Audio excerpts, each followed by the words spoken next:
Hi, good evening, everyone. My name is Grace Chung, and I work with the Local Initiative Support Corporation, and specifically I work for their New York City program, which I was really excited to learn is a 5-minute walk away from here, so it's great to see fellow neighbors who care so much about the community.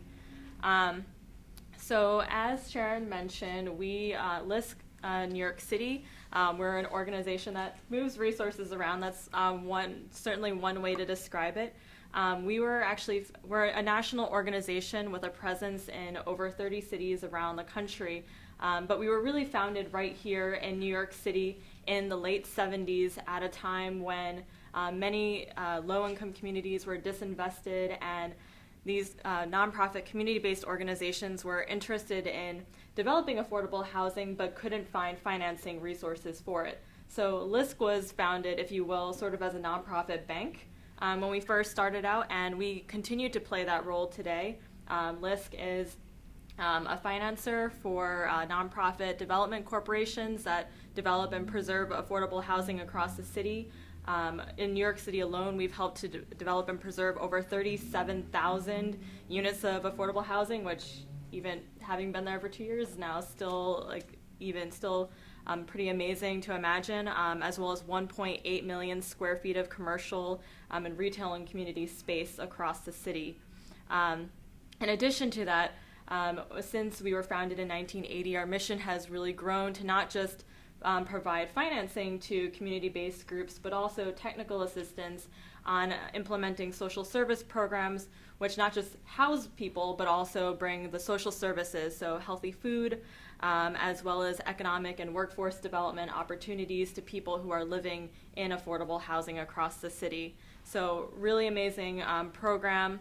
And what I'm here particularly to speak about today is, as was kind of brought up earlier in this meeting today, even as New York City has changed drastically over the past 40 years since we were founded, New York City is now more vibrant than ever before. We're attracting more capital, more people from all around the world, really.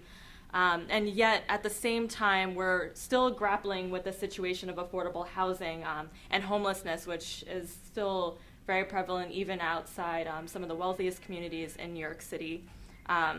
So while on the one hand we've had this great prosperity in the city, over half of New Yorkers are rent burdened.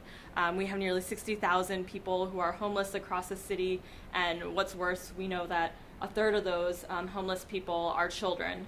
So just imagine 1/3, 20,000 people, children homeless across the city, and I remember reading that most of those children are under the age of 6.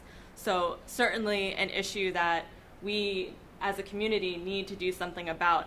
And so LISC, even though we've been doing this good work for 40 years, but we knew that we also needed to be creative about our approaches as we address these changing situations in the city. And so one of the most recent programs that I had the pleasure of supporting my team in developing is this initiative called the New York Land Opportunity Program, or as we call it around the office, NYLOP. And so NYLOP was founded really when the city came to us saying, we've been getting calls from these churches, these small nonprofits from all around the city, and they're not like the groups you typically work with. They're not experienced, they're not savvy in real estate, but they're good organizations. These are groups that have been in their community for over 50 years, they're mission-oriented, and they have land, and they want to develop affordable housing, but they just don't have the expertise to do it in-house. And they're getting approached by developers all the time who are offering them deals to buy off their land. And believe it or not, that is not always the best deal for these groups. In some cases, these groups are completely screwed by a developer, or we've had cases where I've spoken to groups where a developer works with them, takes a lot of their money, and then suddenly disappears. Or other scenarios where a church has a very elaborate vision for what they want to do. They hire an architect. A few $1,000s later, they have a beautiful drawing of what their church could look like, but no plan for actually implementing it. And so out of this kind of dual scenario of, one, this shortage of affordable housing, and two, this serious issue of mission-driven organizations across the city being approached by unscrupulous developers, LISC was able to develop this program to help these mission-driven organizations develop affordable housing on their land.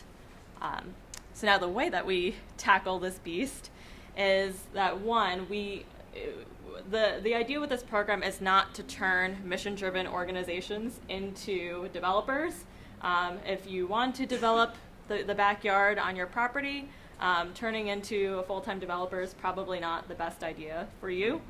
But fortunately, while there are unscrupulous developers, there are also many strong mission-oriented developers around the city. And so LISC, as a nonprofit organization that is mission-oriented, we play sort of a matchmaker role and technical assistance provider. And so through the NILOT program that we've designed, we have a series of workshops that we've implemented across the city where we reached over 300 people across Queens, Brooklyn, Bronx, and right here in Manhattan on information on the basics of what it takes to develop affordable housing through a joint venture partnership with a mission-oriented developer.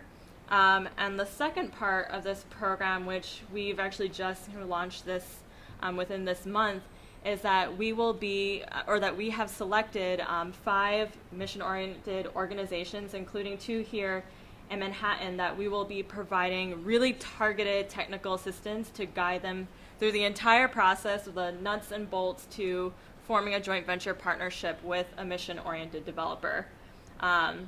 And I had the pleasure of calling these groups last week and letting them know that they will not only be receiving guidance from our team, but we will be bringing on a pro bono architect who will support these groups in analyzing their land and helping them see how they could match up the vision that they have for their work with the existing zoning restrictions and land restrictions. And then we will also have legal assistance through our law firm partner, Goldstein Hall, to develop a request for proposal for these groups so that they not only have a vision for what they want, but an actual formal process for selecting a developer partner. And then finally, we'll be offering a small grant to each of the groups to bring on an experienced attorney to actually help them negotiate a joint venture partnership with a developer. And the key thing is LISC will not choose a partner for the organizations. Ultimately, it is up to the groups, and the groups might decide at the end of the road that they don't want to develop affordable housing after all, and it's not the right fit for them. But what we are doing is we're doing our best as in our mission to equip the groups with the technical assistance, with the team and the tools so that they can make an informed decision, and hopefully we'll be in a position where we can support these groups in developing not only hundreds of units of affordable housing across the city, but also, again, stabilizing deeply rooted, mission-oriented organizations so that they can continue to do the good work that they do in their communities. What's really exciting about being part of this work is that this is a first of its kind initiative in New York City. There's maybe one kind of similar program in DC, but other than that, there really is no comprehensive program like this for mission-oriented groups that don't have thousands of dollars just to spend on technical assistance. This is a very expensive program that LISC privately fundraised for over a period of about 2 years with our public sector partners. And so we're extremely excited to be piloting this right here in New York City, because we know that the need is not just here in New York City, but really around the country. So I'm excited to be here and share with you as we're launching into this new phase of the work, and hopefully keeping your group updated as we move forward on the program. Thank you.